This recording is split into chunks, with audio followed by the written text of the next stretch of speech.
Good day, ma'am and sir. I am April Salvador, 30 years old. I am a single and I am a high school graduate. I have 3 brothers and 2 sisters. I am first timer applying in abroad. I have an experience as a helper in my country. I have a 4 years experience as a helper.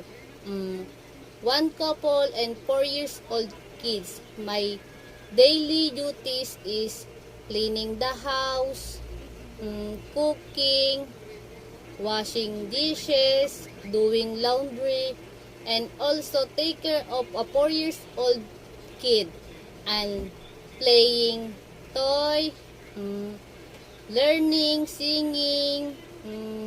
I love taking care of kid.